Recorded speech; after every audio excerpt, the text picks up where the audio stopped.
কাজের পর যখন স্বীকৃতি পাওয়া হয় বা অ্যাওয়ার্ড পাওয়া হয় এটা কতটা কাজের ক্ষেত্রে তোমাদের স্পার্ক দেয়? সবাইকেই স্পার্ক দেয়, কিন্তু আমাকে খুব একটা এক্সাইটেড করে না।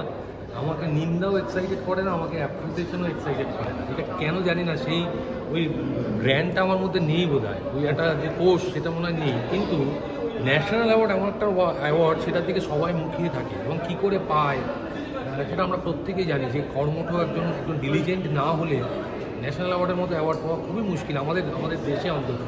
এবং যারা এতদিন ধরে পেয়েছে তাদেরকে আজকে স্বীকৃতি দেওয়া, এইটা একটা অভিনব প্রয়াস রামকমলদার থেকেই আমার শোনা। এবং যারা পেয়েছে এতদিন যাবত তাদেরকে কাছ থেকে দেখার জন্যই আজকে ইগারলি আমার এখানে আসা। একদমই তাই। তো এই জাতীয় স্তরে যে উদ্যোগটা নেওয়া হয়েছে এদেরকে কি সাধুবাদ বলে তুমি? আমি সাধুবাদ দেওয়ার কি, আরে বাবা, আমি তো আশীর্বাদ নিতে এসেছি। সাধুবাদ তো ওনারা আমাকে দেবেন এবং আমাকে পথ নির্দেশ করবেন কোন পথে আমার যাওয়া উচিত। আমি ওই ধৃষ্টতার মধ্যেই নেই এবং ওইটাও বলতে পারবো না যে আপনাকে কংগ্রাচুলেট করছি, ওই ধৃষ্টতা আমার নেই বাবা। তো ভার্সেটাইল কাজ করছো, আগামীতে কি কি প্রজেক্ট দেখতে পারবো তোমার? আগামীতে কী কী প্রজেক্ট দেখতে পারবে না সেটাতে বলো। প্রচুর কাজ আমি হাতছাড়া হচ্ছে এবং কাজ যাচ্ছে, প্রচুর রিউমার্স রটছে। যেহেতু খুব ওভার ডিমান্ডিং, যেহেতু খুব ওভার ইয়ে, তো আমি এগুলো নিয়ে একটা কথা বলবো না। যেটা শুনলাম সেটাই আবার বলে গেলাম। নিজেকে প্রোটেক্ট করার জন্য কিছু বলবো না, নিজেকে প্রোটেক্ট করার জন্য অন্তত শান দিয়ে যাবো নিজের কাজটাকে, ব্যাস।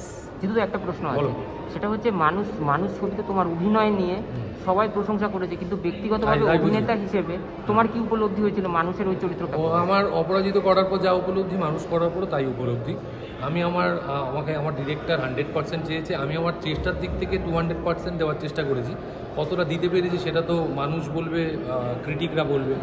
আমি আমার মতো করেই কাজ করার চেষ্টা করেছি, মানে আমি নিজের জায়গায় অনেস্ট থেকেছি। Thank you.